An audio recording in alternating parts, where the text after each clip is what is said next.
Hi, and welcome to another AST podcast. We thought we'll give a quick update on everything going on with Arsenal, with the return of fans this week for the Rapid Vienna game, but also some information about kind of how the whole process will work going forward. In the last 7 to 10 days, we've had some good communication with Arsenal where we've been giving them kind of views from fans, supporting them with their process, and just with a slightly different hat on. So I'm here with Tim Payton. We've both been kind of involved. So if we start with the Rapid Vienna game, Tim, that's obviously kind of this week, depending on sort of when you listen to this. Firstly, you were lucky enough to get a ticket. Are you looking forward to it? And what are you going to expect? Yeah, I can't believe how excited I am to be watching Arsenal at the moment. It's kind of counterintuitive, isn't it? But it's just going to be great to be back in the Emirates, back going to watch football, which is kind of like, many people think sadly has been what a lot of my life has been around, those 30 times a year, 40 times a year when you go to the Arsenal. And it's wonderful to be doing that this week. Yeah. So obviously it's a little bit different to how it normally is. I think the kind of, there's a lot more we have to remember. I think usually when we went to football, it was just a quick check. Have you got your keys to get back in your house? Have you got your phone? And have you got your wallet, which hopefully has your season ticket kind of card or your silver or red? But it's a little bit different this time round. So do you want to kind of go through the things fans should be remembering and taking with them? Yeah, it's really, really important. So here's the checklist. Photo ID, so your driving license or your passport, but something where the name matches your photo. A mask, of course, which is going to be obligatory to wear getting into the stadium, around the stadium and at your seat. Remember your paper ticket. You talked there about remembering your season ticket card, but you're going to need your paper ticket, which is issued to you to get in. And before you go, you must fill in the online health form, which will be sent to you, which is the details of your current health status. So on top of the things you mentioned, photo ID, mask, paper ticket, and fill in the health questionnaire before. If you haven't got or done all of those, you won't be getting very far from past those turnstiles. Yeah, just to say the importance of the health questionnaire has been stressed by Arsenal. It's a Premier League kind of rule as well, so every club will be doing that. If that's not filled in advance, you won't be getting in, essentially. So please do fill it in. And then in terms of the experience inside, so we know there's been sort of the mask rule has changed a few times. It was just going to be advised, not mandatory in your seats. Then it kind of changed to mandatory, then it changed back, and now it's changed back to mandatory. But then in terms of food and drink, do you want to cover that one? I think that, there won't be any alcohol sales in the general admission. You will be able to have a pint in the club level, but only if you're seated at a table area in club level where it can be brought to you. There's no bar or queuing like that. The 1,700, I think it is, general admission tickets will all be in the lower bowl, and you'll be spread out in slightly different ways. For the Vienna game, every seat must be separated from the seat alongside it, even if you're going with someone else. That's a UEFA rule. For Premier League matches, all seats will be separated from other seats, but you'll be okay in your group. So if you've applied as two of you, those two will be separated from the other seats. So it will give a slightly different configuration. And, obviously there will be lots of space with so few people, but it will be signposted in and out of toilets, in and out of gangways. Follow the advice of the stewards, keep distance, use the hand sanitizer if you need to. A bit like going, on the train or into a shopping centre where we've seen the COVID requirements. Similarly at the stadium, I'd say, if in doubt, follow the signage, listen to the stewards. Absolutely. And I know a few people are probably wondering sort of what blocks and things are open. So I think it's between block 6 and block 19 in the lower tier. So not every block is open in the lower tier because there is still an element of protocols and things that have to be followed. For example, the media still have to distance and things like that. So, they need more space, for example. And then there's loads of other things. The upper tier will be shut. Obviously, club level is open, but only in certain parts. And then in terms of pricing, Tim, do you want to cover that one as well? Pricing is going to be all of the tickets will be at a a lower bowl level price, and it will be the average price of the seats in that area, and it will apply to the category of games. So A, B, and C categories. It will be in the region of, I didn't look it up before we did this, but it's kind of £35, £45, and £62-ish. I know that's not exactly right, but it will be in the region of that, depending on which game you get to go to. So I think well done, Arsenal, for using the lower tier and the lowest price point that they have. They could have used the upper tier, and the prices would have been, close to double that. Yeah, and we've seen some clubs, there has been some headlines about quite expensive tickets. So I think Arsenal have definitely done well there. And then moving ahead, so that's the kind of Rapid Vienna game, which obviously was slightly different.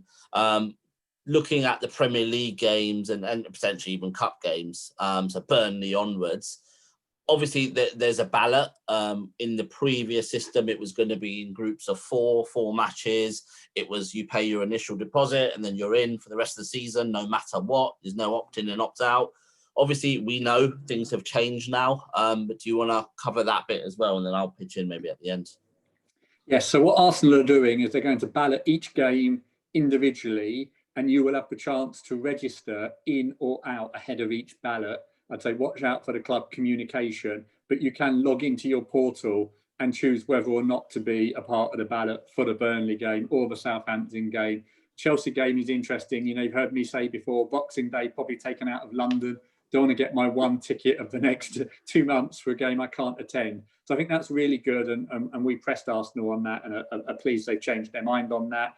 The other thing which they will do is they will try and run the system so that everyone gets one ticket before you come round again. It won't be perfect for them, I think, doing this, because they've got different things overlapping. But once you get your ticket, you would expect most other people in the system to have to run through and get a ticket before you do. So while these capacities are so small, we are probably talking about a 10% chance of in each ballot at the moment. So unless the tiers relax and the capacities increase, most people are going to get one game before Easter, maybe two if they're lucky. But I must say, credit to Arsenal in the last few days. I think they improved things by letting you choose whether you went into the ballot, and by making sure that everyone was going to get an equal chance of getting to the first game before the second chance came round. I mean, I think ultimately, you opt in, you've paid your initial deposit, you're in the ballot, regardless. But then if you need to take yourself out for a game because you can't make it because it's Boxing Day or it's a weekday, you can't attend that game, or you suddenly have to isolate for 14 days, whatever the rules are at the time, means you probably can't go to football, which means you can take yourself out of ballots, which is obviously quite important. But just remember, the most important thing is remember to put yourself back in. You won't automatically put back in. So if you remove yourself for Boxing Day because you're going to be meeting your family, which you're allowed to do, remember to put yourself back in if you do want to go to more games or want to be back in for the next games. That's really important.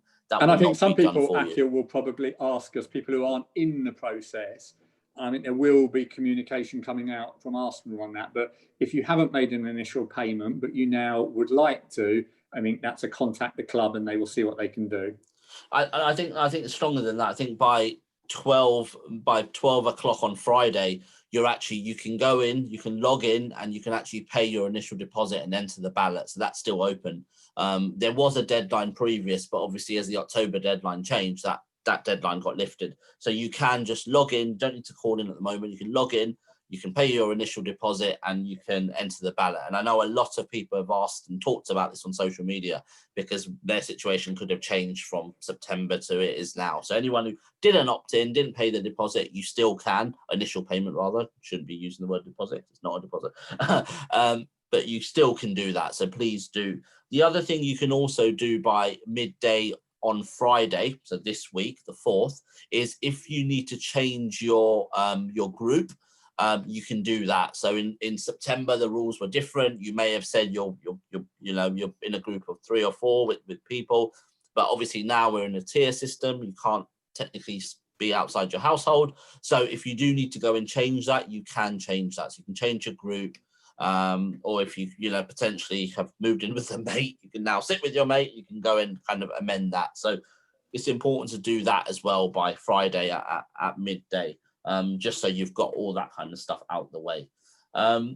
And then other things, I think it's in terms of kind of the process, obviously there'll be a ballot done, which will be kind of match by match. So if you're in it, you'll then be told, have you, yes or no, successful or unsuccessful. You'll get the form, the questionnaire to fill out.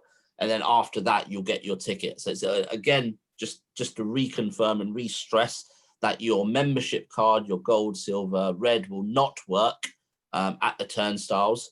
There will be a paper ticket sent to you, which you can either print, so you can have it in your physical hand, or you can use your smartphone or your device. So you can use those at the turnstiles as well. But I know there's a lot of people who just prefer to have printouts, but just make sure if you are using your mobile, your phone's charged up and you've got battery and all that kind of stuff, because that otherwise that could be quite irritating for you. So I think, have we covered everything, Tim? Just looking at my notes. Think one other thing I just thought of there, make sure the credit card that you registered is up to date, so that if you get your tickets and the payment is charged to it, nothing goes wrong there.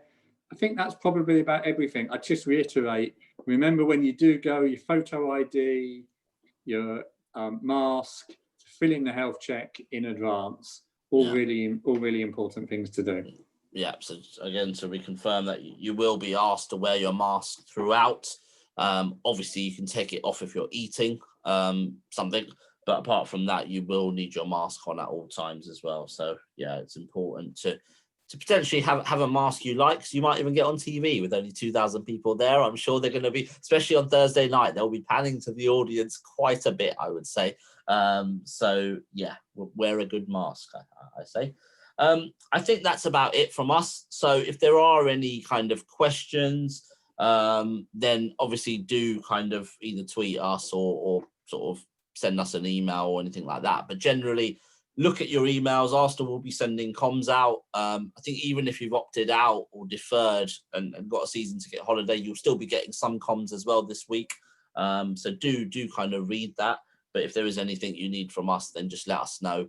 And we might be back with a sort of live event or something like that if we feel there's lots of questions and people need a little bit more support. But apart from that, I think we're good.